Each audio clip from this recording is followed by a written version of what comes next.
వర్గాక్షర పట్టిక దీనినే వర్ణమాల అంటారు. ఇది చాలా చాలా ఇంపార్టెంట్ అండి. ఇది 1 ఇయర్ బిఫోరే షార్ట్‌లో ఉంచాను.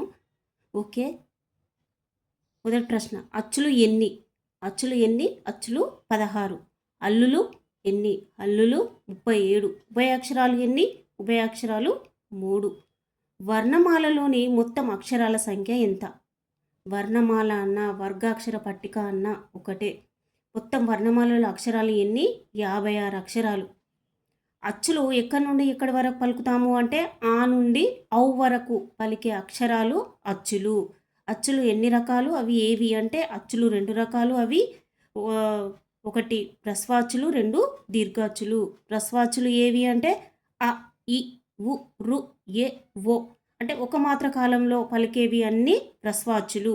దీర్ఘాచ్చులు ఏవి అంటే ఆ, ఈ, ఊ, రు, ఏ, ఐ, ఓ, ఔ ఇవి 2 మాత్రల కాలంలో పలికే అచ్చులు. ఇవే దీర్ఘాచ్చులు. హల్లులు ఎక్కడి నుండి ఎక్కడి వరకు ఉంటాయి అంటే కా నుండి రౌతి వరకు అంటే బండిరా వరకు ఉన్న అక్షరాలన్నీ హల్లులు. పర్షాలు అని వేటిని అంటారంటే కా, చ, ట, త, ప ఇవి కఠినంగా పలకబడతాయి పర్షాలు. అవి కచట తప. నెక్స్ట్ 11వ ప్రశ్న. సరళాలు అని వేటిని అంటారు? గ, జ, డ, ద, బ ఇవి తేలికగా మనము పలుకుతాం కాబట్టి సరళాలు. అవి గజడ దబ. అనునాసిక అక్షరాలు అని వేటిని అంటారు? జ్ఞ, ఇని, అన, న, మ. అనునాసికము అంటే ముక్కు. ముక్కు సహాయంతో పలికే అక్షరాలు అనునాసిక అక్షరాలు. వెరీ వెరీ ఇంపార్టెంట్ అండి. ఇవన్నీ ప్రతి ఒక్క ప్రశ్న కూడా ఇంపార్టెంటే. ఓకే. ఈ వీడియో చూస్తున్న వారు మాత్రం లైక్, షేర్, సబ్స్క్రైబ్ చేయండి. చూస్తున్న వారు మాత్రం లైక్ చేయండి. మీ లైక్ మరి చూడని వారికి కూడా ఉపయోగపడుతుంది కదా. లైక్ చేసి చూడండి ప్రతి ఒక్కరు. ఎందుకంటే ఇవి చాలా చాలా ఇంపార్టెంట్ కనుక చెప్తున్నాను. అనునాసిక అక్షరాలు అని వేటిని అంటారంటే జ్ఞ, ఇని, అన, న, మ. అంత్యస్థాలు ఏ అక్షరాలు అంటే య, ర, ల, వ అంటే స్పర్శాలకు ఉష్మాలకు మధ్య ఉండే అక్షరాలు అంత్యస్థ అక్షరాలు. ఇవి మొన్న 2026 డిఎస్లో అడిగిన ప్రశ్న అండి. ఈ ప్రశ్న అడిగిండు. ఇవి 2 ప్రశ్నలు వచ్చినాయి. ఊష్మాలు అనగానేమి? అవి ఏ అక్షరాలు అంటే నోటి సహాయంతో ఊది పలికే అక్షరాలన్నీ ఊష్మ అక్షరాలు. షె, ష, స, హ. ఈ ప్రశ్న కూడా అడిగిండండి. మహాప్రాణాక్షరాలకు అనగానేమి? అవి ఏ అక్షరాలు? మహాప్రాణాక్షరాలు అనగానేమి అవి ఏ అక్షరాలు అంటే ఇవి ఏంటిది? ఒత్తుతో కూడిన అక్షరాలు అంటే జట్కతో కూడిన అక్షరాలన్నీ మహాప్రాణాక్షరాలు. మన శక్తిని అంతా ఉపయోగించి పలుకుతాము ఈ మహాప్రాణాక్షరాలను. ఈ మహాప్రాణాక్షరాలకి మరి ఒక పేరు వర్గయుక్కులు. ఇది కూడా 2025 డిఎస్ టెట్లో అడిగిన ప్రశ్న అండి. నెక్స్ట్ ఇదేంటిది? మహాప్రాణాక్షరాలు ఖ, ఘ, ఛ, ఝ, ఠ, ఢ, థ, ధ, ఫ, బ. మహాప్రాణాక్షరాలకు మరి ఒక పేరేంటి? వర్గయుక్కులు. అల్ప ప్రాణాక్షరాలు అని వేటిని అంటారు అంటే కచట తప, గజడ దప. అల్ప ప్రాణాక్షరాలు ఏంటి అండి? కచట తప, గజడ దప. కచట తప అంటే కఠినంగా ఉచ్చరిస్తాము, గజడ దప అంటే తేలికగా ఉచ్చరిస్తాము. ఉభయాక్షరాలు అనగా సున్నా, అరసున్నా, విసర్గ. స్పర్శాలకు ఉష్మాలకు మధ్య ఉండేవి అంతస్తాలు. ఈ స్పర్శాలకు ఉష్మాలకు మధ్య ఉండే అక్షరాలు ఏంటి అని అడిగారండి 2026 టెట్లో. ఏంటి? అంతస్తాలు. నెక్స్ట్ స్థిరాక్షరాలు అనగానేమి? పరుష సరళములు కాక మిగిలిన హల్లులు స్థిరాక్షరాలు. పరుష సరళములు కాక మిగిలిన హల్లులన్నీ స్థిరాక్షరాలే. పూర్ణ బిందువు అంటే సున్నాకు మరి ఒక పేరు ఏంటి? పూర్ణానుస్వారము. పూర్ణ బిందువు సున్నాకు మరి ఒక పేరు పూర్ణానుస్వారము. అరసున్నాకు మరి ఒక పేరు అర్ధానుస్వారము. అచ్చులతో హల్లులతో ఉపయోగించే ఉభయాక్షరాలు ఏంటి? అచ్చులతో హల్లులతో ఉపయోగిస్తాము. సున్నా, అరసున్నా, విసర్గ. ఈ రెండింటిని అచ్చులతో హల్లులతో ఉపయోగిస్తాము. ఓకే. విసర్గాను మాత్రం సంస్కృత పదాలకు ఎక్కువగా ఉపయోగిస్తాము. నెక్స్ట్ విసర్గాను ఏ పదాలకు ఉపయోగిస్తారు అంటే సంస్కృత పదాలకు.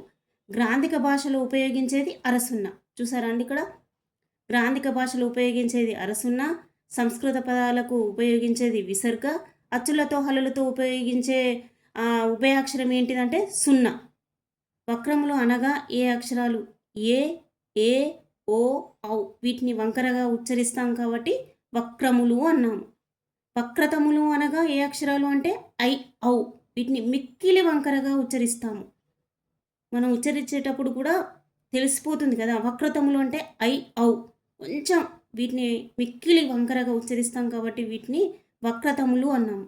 వీటికి మరి యొక్క పేరు ప్లుతములు. వెరీ ఇంపార్టెంట్ అండి. వక్రతములకు మరి యొక్క పేరు ప్లుతములు. ప్లుతములు డిఎస్లో అడిగిన ప్రశ్న. వక్రతములకు మరి యొక్క పేరు ప్లుతములు. స్వతంత్రంగా పలికే అచ్చులకు మరి యొక్క పేరు స్వతంత్రంగా పలికే అచ్చులకు మరి యొక్క పేరు ప్రాణాలు లేదా స్వరాలు. Very important.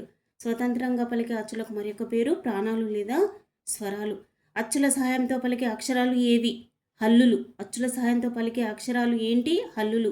వీటికే వ్యంజనాలు లేదా ప్రాణులు అని పేరు. ఏంటి? హల్లులకు వ్యంజనాలు లేదా ప్రాణులు అని పేరు. మరి అచ్చులకు పేరేంటి? ప్రాణాలు లేదా స్వరాలు. ఇది గుర్తుపెట్టుకోండి. అచ్చులు అంటే ప్రాణాలు స్వరాలు, హల్లులు అంటే వ్యంజనాలు ప్రాణులు. ప్రాణులు వ్యంజనాలు ప్రాణులు, హల్లులు అచ్చులు ప్రాణాలు స్వరాలు. ఇవి స్వతంత్రంగా పలకబడతాయి. ఇవి అచ్చుల సహాయంతో పలకబడతాయి హల్లులు.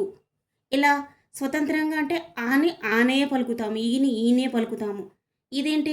అచ్చుల సహాయంతో పలకబడతాయి హల్లులు. ఏ విధంగా అంటే క అన్నప్పుడు క్ ప్లస్ ఆ ప్లస్ క అంటే అచ్చు సహాయం లేకుండా హల్లులను పలకలేము. ఆ విధంగా వీటికి పేర్లేంటి? వ్యంజనాలు లేదా ప్రాణులు అని పేరు హల్లులకు.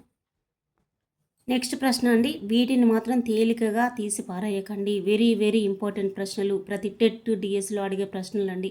ఖచ్చితంగా 3 మార్కులు ఖచ్చితంగా వస్తాయి. మీరు ఎక్కడ కూడా ఈ ఛానల్ని స్కిప్ చేయకుండా టోటల్గా చూడండి. మీకు ఎన్ని ప్రశ్నలు వస్తాయో చూసుకోండి. ఓకే అండి. ప్రతి ఒక్కరు మాత్రం లైక్ చేయండి ప్లీజ్. ఎందుకంటే మీ లైక్ మరికొందరికి ఉపయోగపడుతుంది. ఓకే. నెక్స్ట్ 29వ ప్రశ్న.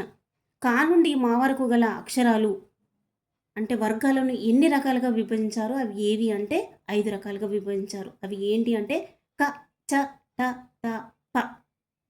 నెక్స్ట్ పావర్గం అక్షరాలు ఏంటి? ప, ఫ, బ, భ, మ. పావర్గం అక్షరాలు ఏంటి? ప, ఫ, బ, భ, మ. ద్విత్వాక్షరాలు అనగా ద్విత్వాక్షరము అంటే ఒక హల్లుకు అదే హల్లు ఒత్తు చేరినట్టయితే దాన్ని ద్విత్వాక్షరము అంటారు. కక్క ఒత్తు, చక్ చా ఒత్తు, మక్ మా ఒత్తు. సంయుక్తాక్షరాలు అనగా ఒక హల్లుకు వేరొక హల్లు ఒత్తు వచ్చి చేరినట్టయితే దాన్ని సంయుక్తాక్షరము అంటారు. రాకి కావొత్తు ర్గ, ర్క. జాకి ఆవొత్తు జ్య, నాకి వావొత్తు న్వా. ఇలా సంయుక్తాక్షరం. సంశ్లేషాక్షరాలు అంటే ఒక హల్లుకు ఒకటి కంటే ఎక్కువ హల్లుల ఒత్తులు వచ్చి చేరినట్టయితే దాన్ని సంశ్లేషాక్షరాలు అంటారు. కీకి క్షావొత్తు మావొత్తు క్ష్మి. రాకి కావొత్తు యావొత్తు క్య.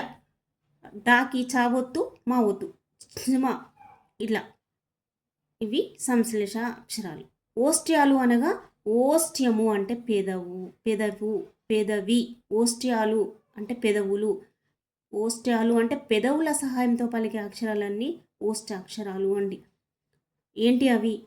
ఉ, ఊ, ప, ఫ, భ, భ, మ. ఇవి ఓష్ట్యాక్షరాలు. వెరీ వెరీ ఇంపార్టెంట్ అండి. ఇది 3rd క్లాస్ గ్రామర్ది.